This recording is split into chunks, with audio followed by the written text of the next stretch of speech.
Shovqin, harorat, qizg'in ish jarayoni va ulkan mas'uliyat uyg'unlashgan muhit. Avtomobillar yuragi hisoblangan dvigatellar ishlab chiqariladigan UzAuto Motors Powertrain zavodi.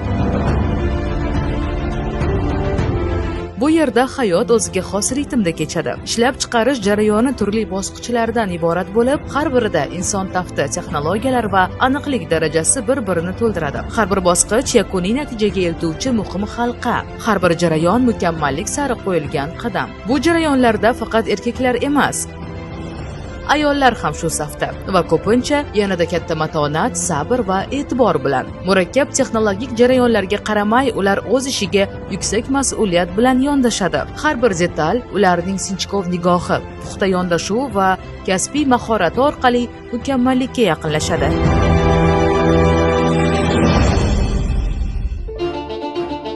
Yillar davomida to'plangan tajriba bugun o'z samarasini bermoqda. Bu ayollar allaqachon o'z mehnati bilan mustahkam poydevor yaratib ulgurgan. O'zavtosanoat aksiyadorlik jamiyati tizimida o'z nomini mehnati bilan yozayotgan insonlar haqida hikoya qiluvchi loyihamizning bugungi qahramonlari quyish sexida termist va yig'uv sexida operator sifatida faoliyat yuritayotgan ayollardir.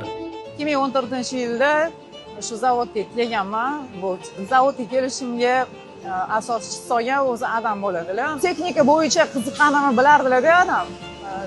Mana shu stanoklarda ishlashi qiziqqanligim uchun sen bu sohani tanlagan yaxshi bo'ladi, xudo xolasa. Kelajakda qiynalmaysan, o'zing yaxshi ko'rib ishlaysan. Eplon keta olamanmi, yo'qmi? Menda shunaqa qo'rquvlar juda ham ko'p bo'lgan. Shundan keyin men yo'q, bolalarni yordami bilan, rahbarlarimizni qo'llab-quvvatlashi bilan va shu stanoklarda ishlashni sekin-sekin o'rgandim. Boshida ozgina qiynaldim, lekin hozir juda o'zim sohamni yaxshi ko'raman. Kollektiv juda ham ahil, inoqmiz. Rahbarlarimiz ham qo'llab-quvvatlashadi har tomonlama. Ayollarga bu yerda juda ham e'tibor kuchli. Birinchi kelgan uchastkam primashiniy uchastkasida mexanik обработка. Biz bu yerda golovkalarni chiqarganmiz. Keyin yillar o'tib, 8-9 yildan keyin men yana yangi uchastka ochildi. SS blok bu yerda blok chiqaramiz biz o'zimiz. Shu blok uchastkasida faoliyat yurityapman. 2011-yildan yig'uv sexiga ishga kirganman va 3-yil davomida ishlab kelyapman. O'zimga bu ishlarim yoqadi. O'zim qiziqib kirganman. Yonimdagi hamkasblarimni qo'llab-quvvatlashi bilan. Lupikini timber zonasida motori usti qismini qo'yish bilan, ya'ni testdan o'tkazish, mexanik tushirish bilan, o'shalarni qo'yish bilan o'sha yerda boshlaganman ish jarayonni. Erta 4 yil ishlaganimdan keyin undan yog'iga mana hozir shu vaqtgacha mana shu golovka yig'ish liniyasida ishlab kelyapman. Har bitta insonning ishi o'ziga yoqsa, ya'ni ishlagisi kelaveradi. Bitta qiziqligi, har xil holat ko'rishi, masalan, kollektiv yaxshiligi, zavoddagi shart-sharoitli yaxshiligi, shuncha har doim ishga talpinib kelaveradi. 2012-yil shu zavodga ishga kelganman. Birinchi kelgan ish joyim qoliplashish bo'limida bo'lgan, foundry uchastkasida bo'lgan. U yoqda keyin men ishimni kuzatishib, shu sohani yaxshi ko'rib ishlaganim uchun yangi uchastka ochildi. SS blok uchastkasiga ishga o'tdim. Yengilligiga avvalgilardan ancha yengil va oson. Bu yerda hamma liniya uchastkada robotlar ko'p ishlaydi. O'z soham tarbiyachi ishlaganman ozgina muddat. Keyin bu yoqqa ishga kirishga maslahat berishgan. Ishlab keta olarmikinman deganman, lekin bu yoqqa ishga suhbatdan o'tganimdan keyin ancha bu yoqda nachalstvolar, masterlar ish yo'l yo'riq ko'rsatdi, ancha narsani o'rgatishdi. Ishlab keta oldim. Unaqa qiynalmadim. Jamoamiz ahil, bir-biriga yordamlashib ketadi. Ularning qo'li bilan ishlov berilgan har bir detal keyinchalik avtomobilning yuragi, dvigatelga aylanadi. Demak, bu yerda amalga oshirilayotgan mehnat, harakat, quvvat va ishonchga aylanib, har bir avtomobilning yo'lga chiqishiga kuch bag'ishlaydi. Men shu zavodda 14 yildan beri ishlayotgan bo'lsam, ko'p narsalarga erishdim. Oilamga ancha yordamim tegdi.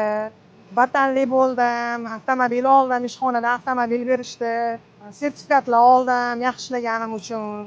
2021-yil prezidentimizning shu shuhrat medali sohibasi bo'lishga erishdim. Shu mehnatimni qadrlashib, shu mukofotga meni loyiq ko'rishdi. Bitta ayol nima deydi, orzu qilgan chiroyli hayoti zavodda ishlab erishdim shu zavodda.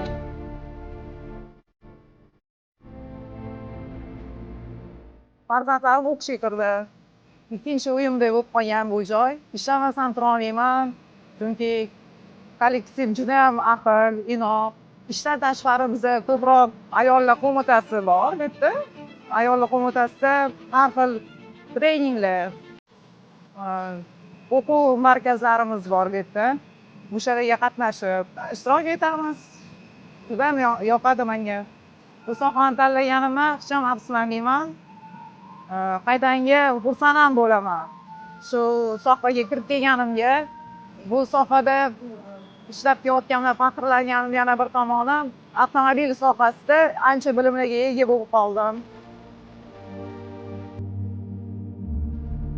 Mana shu zavodda ishlab, men hamma narsa topdim.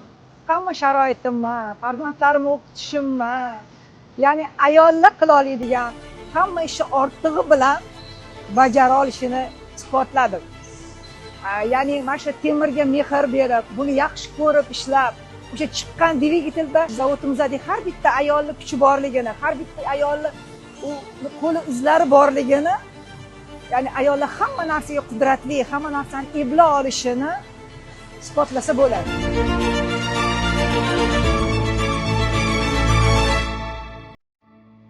Bu yerda mehnat qilayotgan ayollar faoliyati nafaqat texnologiyani boshqarish, balki uni mukammallikka yetkazish jarayonidir. Har bir dvigatel bosqichma-bosqich katta aniqlik va sinchkovlik bilan yig'iladi. Har bir detal tekshiriladi. Har bir jarayon nazorat ostida amalga oshiriladi. Chunki bu yerda eng muhim mezon sifat. Shu zavodni rivojlanishini o'zim ko'rganman. Yildan yilga yangi texnologiyalar kirib kelgan, yangi uchastkalar qurilgan. Kelganimdan beri shu 3 ta liniyada ishlagan bo'lsam, yangi liniyada ishimni olib boryapman. SS blok liniyasida. Bizning ishimizni shu Bayov stansiyasida har bir detalni mas'uliyatli bilan tekshirib, bizdan keyingi uchastkaga yuborish. Ishimizni haqqoniy bajaramiz. Sifatli mahsulotlar chiqarishga harakat qilamiz.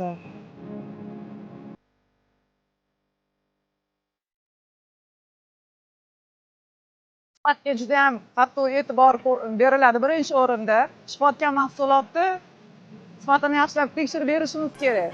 Yangi texnologiyalar bo'lib, robotlar o'zi qilib beradi ish jarayonida. Biz ularni boshqarib turamiz va chiqayotgan mahsulotni ko'z orqali tekshirib turamiz. Mas'uliyat aynan shu sifatga juda ham qattiq e'tibor berish kerak. O'ta sifatli dvigatel chiqariladi. Shuning uchun ham buni sifatga ko'proq qarashingiz kerak, ko'proq shu narsaga ahamiyat berishingiz kerak. Bitta mahsuloti juda ham kuchli. Yaxshi ko'rganingiz uchun, kollektivingiz yaxshi bo'lgani uchun, mana yaxshi qarz olishgani uchun, xo'jayinlar sizni qo'llab-quvvatlagani uchun, zavoddagi shart-sharoitlar bo'lgani uchun bu ishni og'irligi bilinmaydi. O'z avtosanoat aksiyadorlik jamiyati tizimida faoliyat yuritayotgan har bir xodim mehnati muhim qadriyatdir. Bu yerda yaratilayotgan har bir detal ortida aniq maqsad, qat'iy talab va sifatga bo'lgan mas'uliyat turadi. Ko'chada mana masalan taksilarga chiqasiz, qaqqachin deganda shu motorga jam zavodiga yetasiz, savol berishadi. Shu yoqda ishlaysizmi, padkan, shu yoqda ishlayman, nima chiqarasizlar o'zi? Rostdan motor chiqarasizlarmi deyishadi. Ha, mana shu haydab yurgan, minib yurgan moshinangizni motorlar bizdan chiqadi deyman. Shunaqa deyman-da. Qoyil ayol bosh bilan shu yerda ishlasangiz, nima ish qilasiz deb so'rashadi-da. Shu sexda operatorimiz deyman. Sexda operator bo'lib, shu dvigatellarni bloklarini chiqaramiz. Golovkalarni chiqaramiz deyman. Xursand bo'lib ketaman. Ishxonamdan faxrlanib gapiraman-da.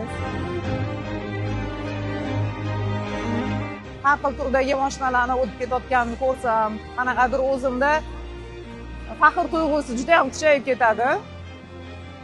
Hattoki o'zimning xo'jayinim ham mashinalarida nimadir muammo bo'lsa, o'sha muammoni tez hal qilib bera olaman, chunki dvigatelni o'zim chiqarayotganim uchun ham muammolarini topib berishga tez harakat qilib beraman. Shu zavodda 14 yildan beri muvaffaqiyatli yurib kelayotgan bo'lsam, shu zavod ko'zim oldida rivojlandi, yangi qurilmalar olib kelindi, eksport qilinayotgan mahsulotlarimiz. Umuman olganda bu zavod orqali men do'stlar orttirdim. Men qolaversa bilimlarga ega bo'ldim. Bunaqa chiroyli, yaxshi dvigatellarni ishlab chiqarib, vatanimiz uchun o'zimni hissamni qo'shayotganimdan juda xursand bo'lib, faxrlanib kelyapman. Pensiyaga chiqqanimga 2 yil bo'ldi. Lekin prezidentimiz qarori bilan, ming rahmat, qo'llab-quvvatlashi bilan ayollarga hamma sharoit berib qo'ygan. Ayollar agar ishlab o'zini ko'rsata olsa, bizning davlatimizda, O'zbekistonimizda sharoit ko'p. Qo'llab-quvvatlash ham ko'p. Bitta ham xuddi shunaqa bizning zavodimizda har doim ayollarni qo'llab-quvvatlashadi, har bayramlarda mukofotlashadi. Hamma sharoitni ayollar uchun alohida yaratib qo'yishadi. Muvaffaqiyatli ishlab chiqarish jarayonlari ortida turgan fidoyi insonlar, o'z mehnati bilan katta natijalarga hissa qo'shayotgan xodimlarni keng jamoatchilikka tanishtirishni maqsad qildik. Ushbu loyihamiz orqali har bir xodimning mehnat yo'li, kasbiy tajribasi va insoniy hikoyasi yoritib boriladi.